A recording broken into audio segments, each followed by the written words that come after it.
top. H0 moins 1 minute. Voilà donc, nous rentrons dans la dernière minute. Nous allons prendre le temps de saluer ceux qui vivent ce moment en direct avec nous. Vous qui nous écoutez en Guyane, à Kourou, à Cayenne, à Sinamari, et vous les internautes qui nous suivez toujours plus nombreux dans le monde entier. Un bonsoir aux industriels du programme Ariane partout en Europe. Bonsoir à tous les téléspectateurs francophones qui nous ont rejoints.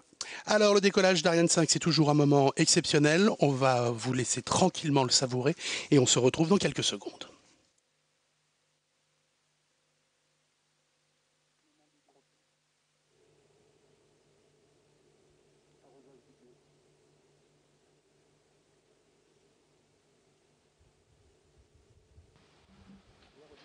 À tous de DDO, attention pour le décompte final.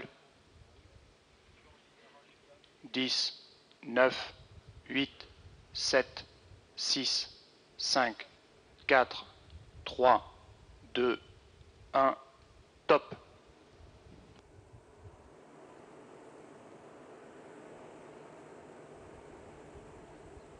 Allumage Vulcain, décollage.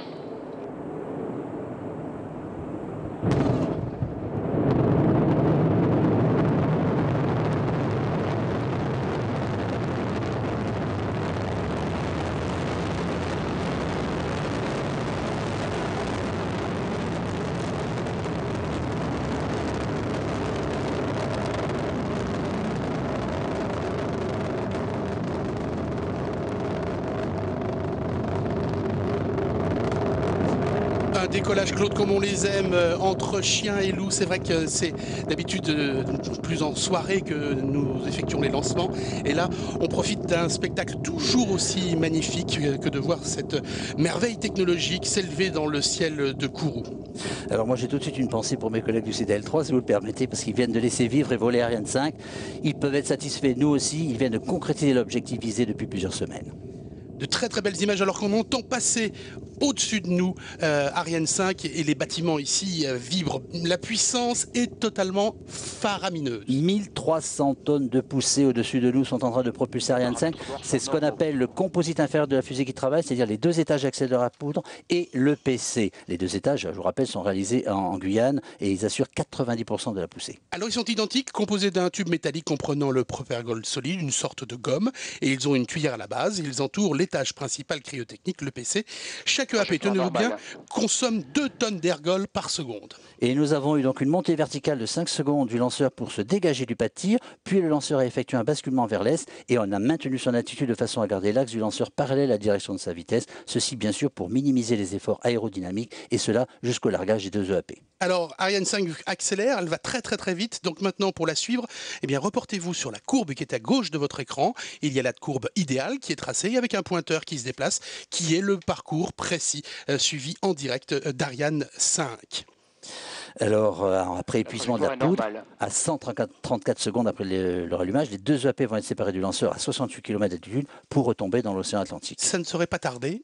Séparation des deux accélérateurs d'appoint à poudre. Voilà, donc ils sont détruits automatiquement avant de couler au large, ces deux EAP. On se sépare, c'est le principe de tout poids mort dans un vol. C'est ça, pour éviter les risques de collision. Donc les propulseurs sont écartés du lanceur à l'aide de petites fusées d'éloignement.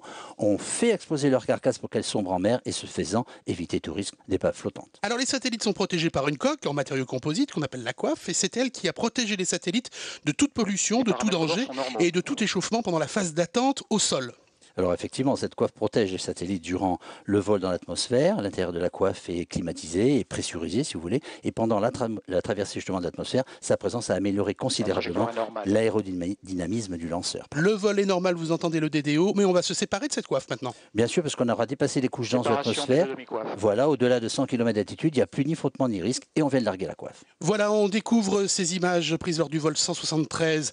Deux demi-coiffes qui s'éloignent comme deux grandes ailes qui battent dans le vide. D'un coup, Ariane s'allège d'environ 2600 kg. Et plus le lanceur s'allège, plus il peut aller vite. Il vole maintenant à 2,33 km par seconde. Justement, dans les données chiffrées, le rapport poids-puissance pour la mission ? Eh bien, on dit que le rapport moyen est de 1%. Ça veut dire que les lanceurs pèsent 100 fois plus que les satellites qui transportent. Eh bien voilà, donc vous l'avez entendu, ce vol pour l'instant est tout à fait nominal.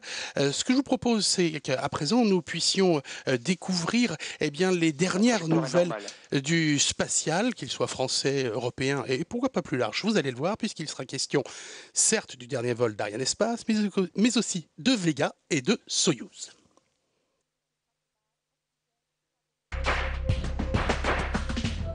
Les paramètres bord sont normaux.